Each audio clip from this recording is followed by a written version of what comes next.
Hey guys, welcome to another episode of Josh's Music Club.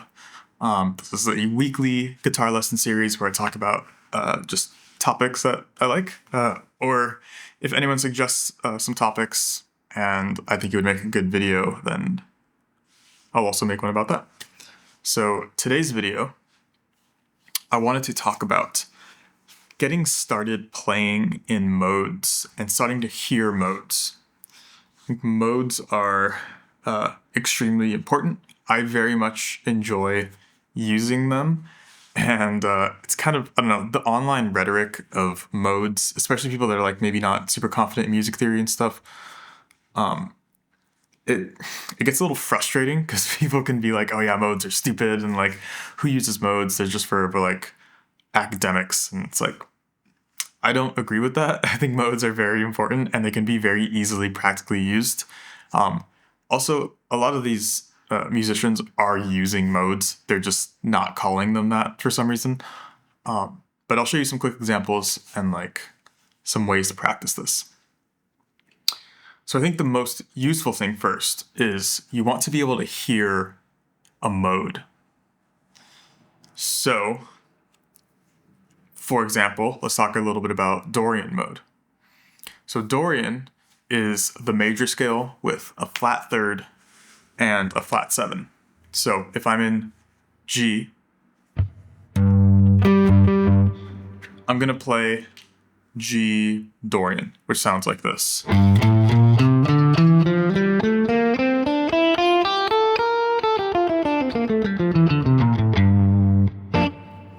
Okay, every mode has its own chord scale.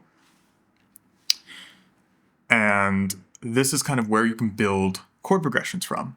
So the simple advice would be to create a backing track or a loop with a chord progression using this chord scale. So I would start with just picking like 2 chords. I would suggest always picking the tonic as either the first chord or have it be obvious that this is where the root is. So I'm going to use the tonic as the first chord. So that's going to be my G minor. And then I'm going to pick another chord that really like identifies the mode. So a chord that has the notes in it that identify the mode. So for example, in this mode, I was saying that it's a major scale with a flat third and a flat 7, or you could think about it as the minor scale with a natural 6. So this is the 6. 1, 2, 3, 4, 5, 6. In the minor scale, that's the 6. So Dorian is the minor scale, but with a natural 6.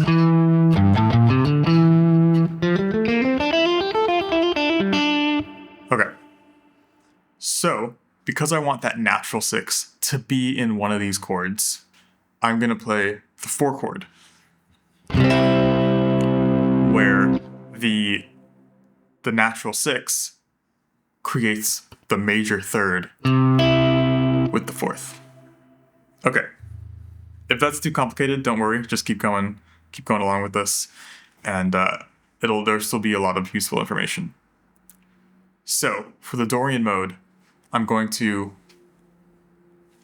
improvise while switching back and forth between the 1 and the 4. And this is how I'm working on hearing what Dorian sounds like. It's a very common mode, so I'm sure you've heard a chord progression like this. Okay.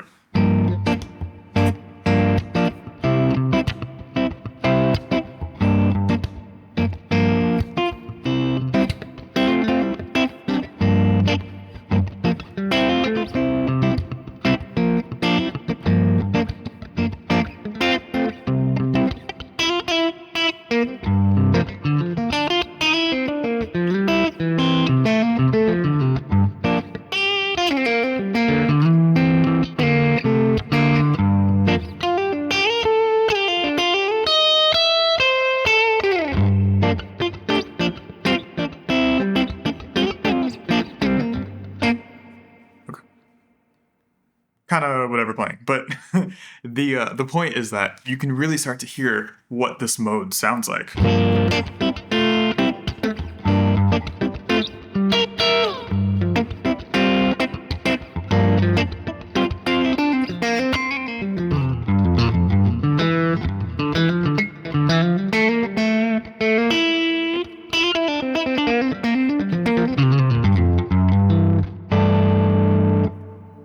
It's really cool, and it's kind of an obvious sound, and you've heard it in a bunch of music, so you kind of just can take this concept and apply it to every mode.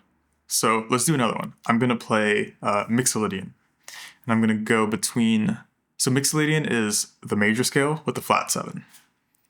So I'm going to play from the chord scale, I'm going to play the 1 and the 7, which means I'm going between a major chord, the major 1, and the major 7 chord.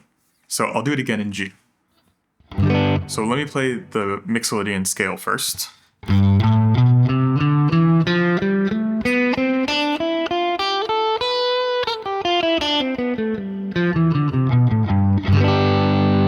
Okay, now if I go between the 1 and the 7 chord, it sounds like this.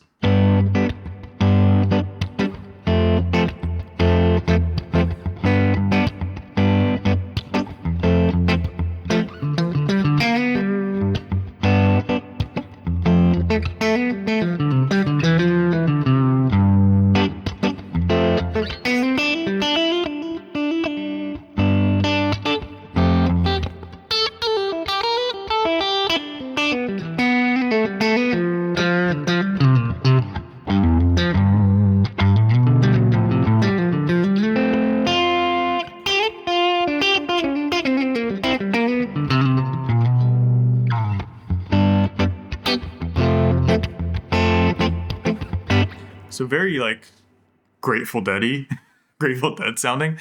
They use Mixolydian a lot.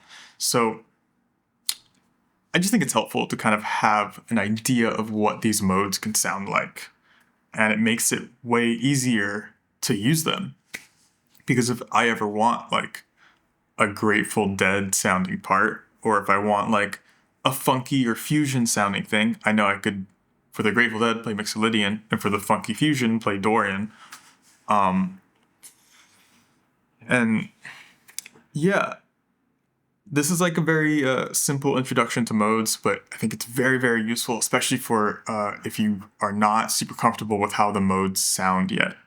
I'll give you one more example. So let's say like Phrygian, which is the minor scale with the flat 2. Sounds like this.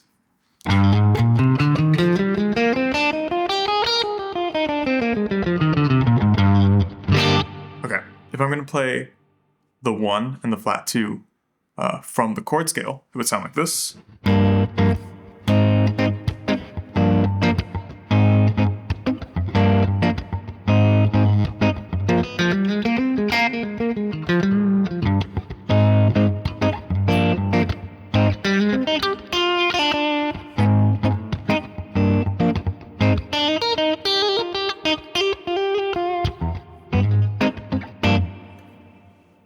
So that has its own sound. They all have their own very distinct sounds. And that's kind of what I love about it. Yeah, so I hope you enjoyed this video, and I'll catch you guys in the next one. Bye.